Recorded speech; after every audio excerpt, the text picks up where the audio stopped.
in God alone.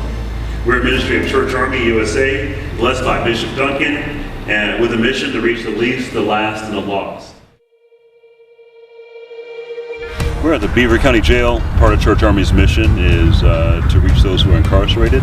We do a Bible study here for about an hour and a half every Sunday evening.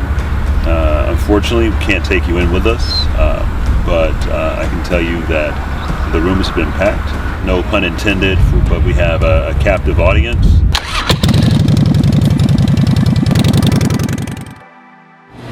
I've been a Church Army officer for 15 years now. This has been such a satisfying work.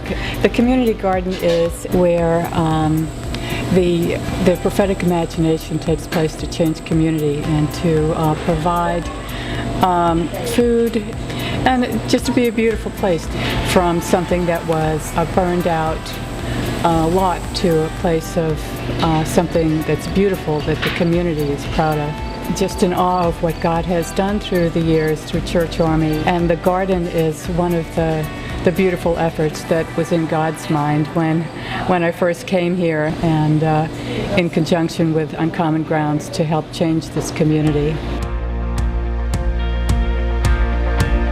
Everybody, no matter how old you are, can come in and get something out of the place. This place is like no other place in Aliquippa. There's like such a big mix of people that it's kind of, in a sense, it's impossible to not belong here. Young moms, like the one coming in, just come in and start thriving. For this neighborhood and the kids and the people in this neighborhood, that it's kind of a safety for them, that they have somewhere to go, that they know that there's people that care about them and that are gonna take care of them. Uncommon Grounds is a place where people can feel welcome. People sitting outside and meet and greet people, so I usually come in and drink tea and lemonade and fellowship with the people. I've seen them help a lot of people in need, some of the homeless, some of the people that were just kind of sad and depressed. I've seen them help them. And I've been helped myself by coming down here. I love the people here. There's like a sense of community here that's kind of a deeper sense of community than you get other places. They invite like anybody who wants to come in, and they don't push anyone away. They allow others to express themselves in different ways, and it's just a great atmosphere. Last fall I went to open mic night. It's fun, it's pretty, it's interesting, and there's a lot of people around here with a lot of talent. It gives people a place to, I guess, express themselves creatively. It gives people a place to be listened to. I really enjoy it. I like seeing other people's talents and how they express their giftings. I like to do protest songs for the most part from the 60s. I hear people that don't normally speak out or feel comfortable being in crowds, and they come in and they get up on that stage, and you get to hear a voice that you never knew existed. You get to hear words spoken that, like, where did this come from? You get to see people come to life that normally walk down the street with their head down. It's real entertaining. You don't have to be afraid to get up on stage and do your thing. Whatever it is, people share their talents with each other. This one little 5-year-old just started going crazy dancing on the stage, and everyone walked up to the stage and started cheering. All the kids and all the different people that come in for it, like, it's not just like one certain crowd, like anybody's welcome here, and that's what's so great about this place. It's like, they call it Uncommon Grounds Cafe, and it's like it brings people from all different backgrounds. It's unlikely that we would find the assortment of people we do here.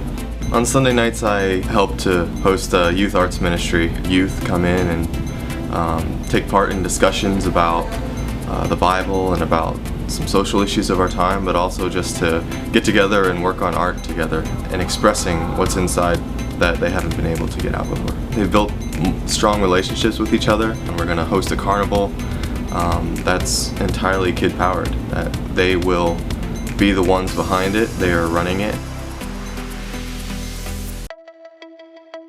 You know, what is Church Army and why does Church Army exist? And I would say simply here in New England that now our call in Church Army is to be light in dark places. Group home that we visit, people living with HIV/AIDS, and we bring them underwear, and we bring them love, and we bring them physical touch. We hug them because they don't get that.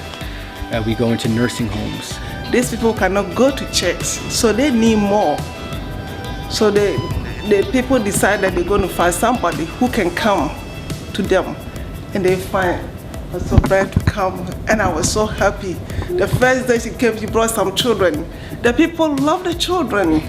They pray with them, they talk with them, and then she start praying. She read the Bible. Oh, I love his music. The music is so wonderful, it's blessing. And she read the Bible. After that, we took communion. The people, they come to the communion, she pray for them. They need a prayer, they need God, they need Jesus every day. But we thank him for him to come every Wednesday. And I hope he come for a long time. We do have one resident too, who a few weeks ago she was on hospice. And I asked Pastor Brian to go into her room because they thought in the next week she would pass away. And he went in, he prayed for her. 2 days later, she was up. She was responding to food, she was responding to touch. And I really thought that, I'm getting goosebumps, I really thought that it's the prayer and that when he came in, that happens. I have one resident who she's Jewish. There was this one week that Pastor Brian said, "Can I pray for you?" And she looks at him in his eyes and says, "I love Jesus." And she's a nonverbal resident, she doesn't speak. He sends us out to bring the gospel to the edges, to the invisible, to those who don't come into the church. Anywhere. Oh yeah. Yeah, Jesus Christ is everywhere. Yeah. One of the basic needs that we take for granted is underwear and socks. As hard as people think they have it, if you haven't asked me for underwear, you don't have it as hard as some of our brothers and sisters. And this is something that we have received from the Church Army. We give them choice, because choice is the first thing taken from somebody on the margin. What size are you? And oftentimes we'll hear, I don't know. Well, maybe you're like a medium, so and so. Like, oh yeah, that. Like, would you like boxers or briefs? And it's whatever you got.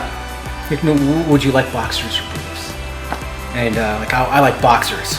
Okay, great. Do you want boxer briefs, or would you like boxers? Like, well, really? I'm like, yeah. What would you like? Oh, I like boxers. Great. Do you want plaid or solid color? What's your favorite color? And to give them the choice is a bit of restoration.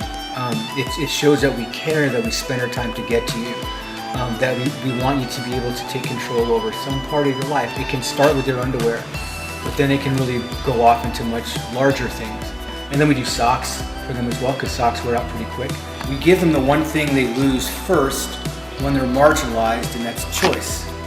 He's just always had this call to do unique evangelism. He fits the street ministry and this ministry and all of the kinds of ministry that are so lacking and so needed.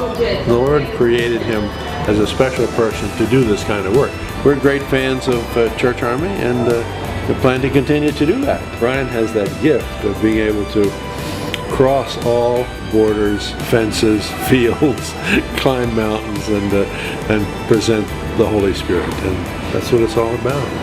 The light has to go in the dark. Dark never walks to the light, and we're bringing light out into every dark place we can find, and we're just burning for the glory of God, and we're seeing fire, and it's lovely. Yeah, light in the dark. That's our call.